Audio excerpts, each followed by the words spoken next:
പൊന്മാൻ directed by Jyothish Shankar. ഒരു cinema എന്ന് പറയുന്നത് കംപ്ലീറ്റ്ലി സീറോ എക്സ്പെക്ടേഷൻസ് വെച്ചിട്ട് ഞാൻ കാണാൻ പോയ ഒരു സിനിമയാണ് ഈ പൊന്മാൻ എന്നല്ല കേട്ടോ, ശരിക്കും പൊന്മാൻ എന്നാണ്. അത് നിങ്ങൾക്ക് സിനിമ കണ്ടു കഴിയുമ്പോൾ മനസ്സിലാവും. ഞാൻ പൊന്മാൻ എന്നാണ് വായിച്ചിരുന്നത്, പക്ഷെ പൊന്മാൻ എന്നാണ് സിനിമന്റെ പേര്. അത് നിങ്ങൾക്ക് എന്താ സംഭവം തന്നെ കാണുമ്പോൾ മനസ്സിലാവും. നല്ല പടം, മനസ്സിലായില്ല, കിടിലം പടം, നല്ല പടം അല്ല കിടിലം പടം. എനിക്ക് പേഴ്സണലി സിനിമ ഭയങ്കര ഇഷ്ടമായി. പിന്നെ ഈ ഒരു സിനിമന്റെ ഈ സിനിമ തുടങ്ങിയിട്ട് എത്ര നേരമാണ് എഴുതി കാണിക്കുന്നതെന്ന് അറിയാം. പിന്നെ ഈ എഴുതി കാണിക്കൽ കഴിഞ്ഞിട്ട് പിന്നെ സിനിമയൊക്കെ കയറുന്ന സംഭവമാണ് പാട്ട്. അപ്പൊ നമ്മളിങ്ങനെ വിചാരിക്കും ഇത് പാണ്ടടക്കം എന്തെന്ന് നിർത്തിയിരുന്ന സിനിമയൊക്കെ ഒന്ന് കിടക്കുമോ എന്നുള്ളൊരു ഫീല് തുടക്കം തന്നെ വന്ന കണ്ടപ്പോ ഞാൻ വിചാരിച്ചു ഇത് പോയി, ഇത് കയ്യിൽ നിന്ന് പോകാനുള്ളൊരു പോക്കാണോ എന്നുള്ളൊരു സംശയം വന്നിരുന്നു. പക്ഷെ അല്ല എന്നുള്ള സിനിമ കണ്ടു കഴിഞ്ഞപ്പോൾ മനസ്സിലായി. പിന്നെ ഈ സിനിമയിൽ കണ്ട് കടന്നത് പാട്ടൊക്കെ കഴിഞ്ഞ് സിനിമയിലൊക്കെ കടന്നു കഴിഞ്ഞിട്ടുണ്ടെങ്കിൽ തീരെ ബോറടി നിങ്ങൾക്ക് ഈ സിനിമയിൽ ഫീൽ ചെയ്യൂല. പിന്നെ അത് കഴിഞ്ഞെങ്കിൽ സെക്കൻഡ് ഹാഫ് കുറച്ചൊന്ന് സ്പീഡ് കുറവാണ്.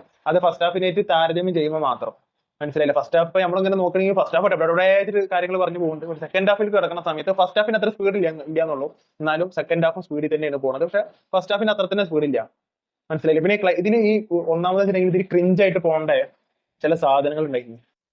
പ്രത്യേകിച്ച് നമ്മൾ ഈ ബേസിൽ മറ്റേ ഈ ലിജോമോൾ ഉണ്ടെങ്കിൽ ലിജോമോളുടെ കാര്യത്തിൽ വരാം. ലിജോമോളോട് ഇങ്ങനെ സ്നേഹത്തോടെ കുറച്ച് സംഭവങ്ങൾ പറയുന്നുണ്ട്.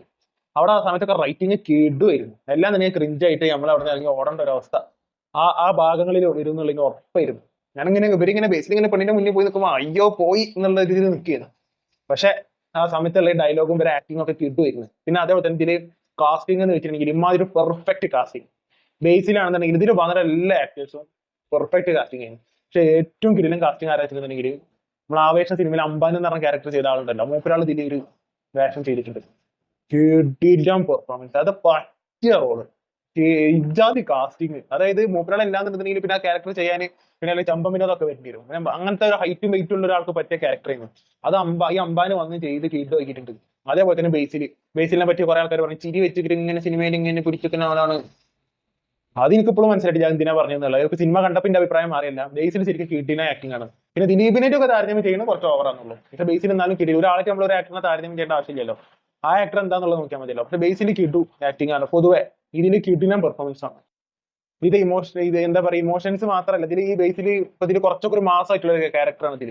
വിശ്വസിക്കാൻ ബുദ്ധിമുട്ടുണ്ടാവും. ഇത് കാണാത്തവരാണ് ഈ റിവ്യൂ കാണുന്നുണ്ടെങ്കിൽ കുറച്ചൊന്ന്, അതായത് മാസം എന്ന് പറയുമ്പോൾ ഇങ്ങനെ എനിക്ക് പൊതുവെ ഇഷ്ടമല്ലാത്തൊരു സംഭവം എന്താണെന്നറിയോ, ഈ ഒരു ക്യാരക്ടർ ഒരു എന്താ പറയുക ഒരു മാസിന് വേണ്ടിയിട്ട് ഇങ്ങനെ പോയിട്ട് അത് പിന്നെ ഒരു കോമഡി രീതിയിലേക്കാണ്ട് കൊണ്ട് എൻഡ് ചെയ്യുന്ന ഒരു സംഭവം ഉണ്ട്. അത് ഈ സിനിമയിലില്ല. അതൊക്കെ പക്ഷെ ഞാൻ എൻജോയ് ചെയ്ത അമറക് ഒക്കെയാണ് ആ സിനിമയിലൊക്കെയാണ്. മറ്റേ തല്ലാൻ പോണ സമയത്ത് ഉള്ള സംഭവം ഉണ്ടായാലും കൊണ്ട് പ്രതികാരം നാളെ ചെയ്യാന്നൊക്കെ പറഞ്ഞു അതങ്ങനെ ഒന്നിങ്ങനെ കോമഡി വരണം. പക്ഷെ അല്ലാതെ ഇതിങ്ങനെ മാസമായിട്ട് എന്തോ ചെയ്യാൻ വേണ്ടി പോണ പോലെ കാണിച്ചിട്ട് പിന്നെ അത് നേരെ കോമഡിയിൽ പോയി അവസാനിക്കുന്ന സംഭവങ്ങളാണ് പൊതുവേ നമ്മൾ സിനിമയിൽ കാണല്. പ്രത്യേകിച്ച് ബേസിൽ മൂവീസിൽ അങ്ങനത്തെ ഒരു പ്രശ്നം വരലുണ്ട്. അത് എൻജോയ് ചെയ്യുന്ന ഒരു കുഴപ്പമില്ല, എനിക്കത് പൊതുവേ എൻജോയ് ചെയ്യാൻ പറ്റില്ല. പക്ഷെ ഇതിൽ മാസമായിട്ട് സംസാരിച്ചു നേരം മാസമായിട്ട് അങ്ങനെ പോവാണ് ക്യാരക്ടർ. കൈയടിച്ച് ത്രില്ലാവാനുള്ള മാസ് അങ്ങനല്ല. പക്ഷെ ഇത് ഒരു സംഭവം ഇപ്പൊ ഭയങ്കര ആണത്തുണ്ട് ഇങ്ങനെ തെളിയിക്കാൻ വേണ്ടി ഒരു സംഭവത്തിന് പോകുമ്പോൾ പിന്നെ ഒരു സംഭവം കണ്ട് പേടിച്ച് തിരിച്ചു ഓടുന്ന ക്യാരക്ടർ അല്ല ബേസിൽ ചെയ്തിട്ടുള്ളത്. ഇതിൽ ആരും ക്യാരക്ടർ അങ്ങനെയല്ല. പിന്നെ ഈ പാർട്ടി സംഭവം പൊളിറ്റിക്സിന്റെ ഒരു ചെറിയൊരു ചോയ അതിൽ കാണിക്കുന്നുണ്ട്. അതൊന്നും എനിക്ക് വലിയ കുഴപ്പമൊന്നുമില്ല. ഇപ്പൊ ഏത് പാർട്ടി എന്ത് കാണിച്ചാലും എനിക്കൊരു കുഴപ്പമില്ല. ഇപ്പൊ പാർട്ടിപരമായിട്ട് ഇങ്ങനെ നിങ്ങൾ നോക്കുകയാണെന്നുണ്ടെങ്കിൽ എനിക്കറിയില്ല, അത് നോക്കുന്നവരോട് ചോദിക്കേണ്ടി വരും. ഞാനത് നോക്കലില്ല. അപ്പൊ ഇതാണ് സിനിമന്റെ ഒരു പോക്ക്. പിന്നെ ഈ ഒരു സിനിമ ഒരു സ്വർണത്തിന്റെ മേലെ നടക്കുന്ന കൂലിവാലുകളാണ് ഈ സിനിമ മൊത്തം, മനസ്സിലായില്ല. അതൊരു സമയം ഞാൻ ഏതാണെന്നൊന്നും പറയുന്നില്ല. പിന്നെ ബേസിൽ ചെയ്തിട്ടുള്ള അജേഷ് എന്ന് പറഞ്ഞ ഒരു ക്യാരക്ടറാണ്, പി അജേഷ് എന്ന് പറഞ്ഞ ഒരു ക്യാരക്ടറാണ് ചെയ്തിട്ടുള്ളത്. അത് എന്താണ് ഏതാണ് ഇതിപ്പോ ആ ഭാഗത്തൊക്കെ ഞാൻ കടന്നു കഴിഞ്ഞാൽ ഇത് കട്ടാ സ്പോയിലർ ആവും. ഞാൻ പറഞ്ഞിട്ട് കാര്യമില്ല. പിന്നെ ഇതിൽ ത്രില്ലിംഗ് മൊമെന്റ്സ് കിട്ടുവാണ്, മനസ്സിലായി. അതായത് സീറ്റ് അടിച്ച് ത്രില്ലർ ആണോ എന്ന് ചോദിച്ചാൽ അല്ല, പക്ഷെ ത്രില്ലിംഗ് ആവേണ്ട സമയത്ത് അത്യാവശ്യം ത്രില്ലിംഗ് ആവുന്നുണ്ട് ഈ ഒരു സിനിമയിൽ. പിന്നെ അതേപോലെ തന്നെ ഇതിൽ ലിജോമോളുടെ ഒരു ക്യാരക്ടർ ഉണ്ട്. ആദ്യം മേക്കപ്പ് ആർട്ടിസ്റ്റിന് എന്തായാലും കയ്യടി കൊടുക്കണം. ആ ലിജോമോള് ഇതില് എന്താ പറയുക മേക്കപ്പ് എന്ന് വെച്ചിട്ടുണ്ടെങ്കിൽ സാധാ കുടുംബത്തിലൊരു പെണ്ണ് എന്ന് പറയുമ്പോൾ വളരെ കറക്റ്റ് പെർഫോമൻസ്, അതായത് പെർഫെക്റ്റ് പെർഫോമൻസ് എന്ന് അറിയില്ല. അതിങ്ങനെ അഭിനയിച്ച് മറിക്കാനുള്ളതൊന്നുമില്ല. ചില ചിരി ചില ഡയലോഗ് ഒക്കെ വരുന്ന സമയത്ത് അതേപോലെ തന്നെ മറ്റേ ഭർത്താവിന്റെ അടുത്ത് നിന്നുള്ള മറ്റേ സ്ത്രീധനം പൊരിക്കുമ്പോൾ ആ ഒരു പെണ്ണിന്റെ ഒരു അവസ്ഥ ഉണ്ടാവില്ല, ഒരു വീട്ടിൽ പോയാലും ഒരു അവസ്ഥ പ്രത്യേകതര അവസ്ഥ ഉണ്ടാവല്ലോ. അപ്പൊ അങ്ങനത്തെ ഒരു അമ്പാൻ എന്ന് പറഞ്ഞ ആള് ചെയ്ത ഒരു കാണ്ടാമൃഗം പോലത്തെ ഒരു കഥാപാത്രമാണ് ഇതിൽ ചെയ്ത് വെച്ചിട്ടുള്ളത്. അപ്പൊ അങ്ങനത്തെ ഒരാളെടുത്ത് പോയിട്ട് പെട്ട് കഴിഞ്ഞിട്ടുണ്ടെന്നുണ്ടെങ്കിൽ ഒരു അവസ്ഥ ഉണ്ടല്ലോ, അത് ഡയലോഗും കൂടി ഇല്ലാതെ വളരെ റിയലിസ്റ്റിക് ആയിട്ട് ലിജോ മോളിൽ ചെയ്തിട്ടുണ്ട്. ബേസിലി കിട്ടുവാണ്. പിന്നെ ഇതില് സോഷ്യൽ മീഡിയാസിൽ കുറച്ച് നമ്മളറിയപ്പെടുന്ന വീക്ക് ബ്ലോഗ്സ് ഒക്കെ ഉണ്ടല്ലോ, അത് ആ ചെക്കനും പൊള്ളനൊക്കെ ഒരു 3-4 സീനിൽ ഇങ്ങനെ വന്നു പോയി.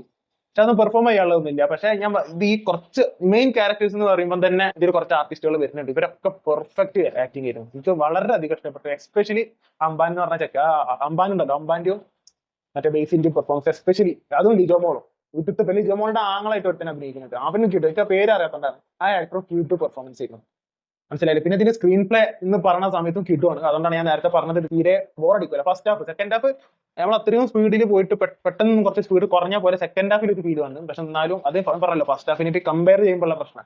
കമ്പയർ ചെയ്യുന്നതിന് ഒരു പ്രശ്നമില്ല. ഇത് തിയേറ്ററിൽ മസ്റ്റ് വാച്ച് ആണോ എന്ന് ചോദിച്ചു കഴിഞ്ഞിട്ടുണ്ടെങ്കിൽ നിങ്ങളിപ്പോൾ കുറെ മ്യൂസിക്കും കുറെ ആക്ഷൻ സീക്വൻസുകളും മാത്രം നിങ്ങൾക്ക് തിയേറ്ററിൽ പോയിരുന്ന് കണ്ടാൽ മതി, അല്ലെങ്കിൽ സീറ്റ് അടിച്ച് ത്രില്ലേഴ്സ് അങ്ങനത്തെ സാധനങ്ങൾ നിങ്ങൾ തിയേറ്ററിൽ പോയിരുന്ന് കാണുള്ളൂ എന്നുണ്ടെങ്കിൽ ഈ മൂവി നിങ്ങൾ കാണാത്തതല്ലേ. പക്ഷെ ഞാൻ ഏതൊരു നല്ല സിനിമ എനിക്ക് ഞാൻ തിയേറ്ററിൽ കാണാൻ ഞാൻ പേഴ്സണലി ആഗ്രഹിക്കലുണ്ട്. അപ്പൊ അതേപോലെ ആഗ്രഹിക്കുന്ന ആളാണ് നിങ്ങൾ എന്നുണ്ടെങ്കിൽ ഡെഫിനറ്റ്ലി പൊന്മാൻ എന്ന് പറഞ്ഞ ഈ ഒരു സിനിമ നിങ്ങൾ കണ്ടു നോക്കുക. ഒരു സ്വർണത്തിന്റെ മേലെ, ഒരു ചെറിയൊരു സംഭവത്തിന്റെ മേലെ നടക്കണം. അതായത് നമ്മൾ ഈ സിനിമ കണ്ടോണ്ടിരിക്കുമ്പോൾ ചില സമയത്ത് നമ്മൾ പറയും ബേസിൽ നിന്ന് കുറച്ച് കണ്ണിച്ചോര കാണിച്ചുകൂടെ വരും. പിന്നെ കുറച്ച് നമ്മൾ നേരെ തിരും, ഇതാണ് കണ്ണിച്ചോര കാണിച്ചു കഴിഞ്ഞാലുള്ള പ്രശ്നം ഇതാണെന്നുള്ള നമ്മളെ മനസ്സിനെ തിരും. അപ്പൊ പിന്നെ നേരെ ലിജോ മോളിനെ നമുക്ക് കുറ്റം പറയാൻ തോന്നും. പിന്നെ കുറച്ച് കഴിഞ്ഞപ്പോൾ ലിജോ മോളിനെ നമുക്ക് കുറ്റം പറയാൻ പറ്റില്ല. അത് പിന്നെ ലിജോ മോളുടെ ആങ്ങളായിട്ട് ഒരുത്തന്നെ അഭിനയിക്കുന്നത്, അവനെ കുറ്റം പറയാൻ തോന്നും ഒരു ചില സമയത്ത്. അത് പിന്നെ നേരെ തിരിക്കും. നമ്മൾ വിചാരിക്കുന്ന കാര്യങ്ങൾ നമ്മൾ തന്നെ തിരുത്തി അങ്ങനെയാണ് ഈ സിനിമയുടെ ഒരു പോക്ക്.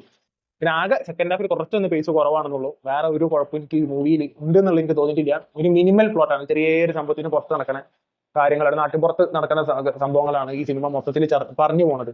പക്ഷെ അത് മുഴുവനായിട്ട് എൻഗേജിങ് ആയിട്ട് ആൾക്കാരെ പിടിച്ചിരുത്തിയിട്ട് സിനിമ കാണിപ്പിച്ചിട്ടുണ്ട് എന്നുള്ളതാണ് എൻ്റെ ഒരു വിശ്വാസം. ഞാൻ റിവ്യൂസോ കാര്യങ്ങളൊന്നും കേട്ടിട്ടില്ല. ചിലപ്പോൾ നിങ്ങൾക്ക് ആവറേജ് ആയി തോന്നും, പക്ഷെ എനിക്ക് പേഴ്സണലി സിനിമ നല്ല രീതിയിൽ ഇഷ്ടപ്പെട്ടു. എനിക്ക് ഇങ്ങനെ ഒരു ചെറിയ സംഭവം വെച്ചിട്ട് ഒരു സിനിമ ഇങ്ങനെ പോകുന്നത് എനിക്ക് പൊതുവെ ഇഷ്ടമാണ്. അപ്പൊ എനിക്കത് കുറച്ചും കൂടെ എൻജോയ് ചെയ്യാൻ പറ്റും. അപ്പൊ അങ്ങനെയുള്ളവരാണെന്നുണ്ടെങ്കിൽ ഇതേ എൻജോയ്മെന്റ് നിങ്ങൾക്കും കിട്ടും എന്നുള്ളത് തന്നെയാണ് എൻ്റെ ഒരു വിശ്വാസം. അപ്പൊ ഇതാണ് എൻ്റെ അഭിപ്രായം. നല്ല കിടിലം പടമാണ് പൊന്മാൻ എന്ന് പറയുന്നത്. നിങ്ങൾ സിനിമ കണ്ടിട്ടുള്ള ആൾക്കാരാണെന്നുണ്ടെങ്കിൽ താഴെ കമന്റ് ബോക്സിൽ അഭിപ്രായം പങ്കുവെക്കുക. Signing out.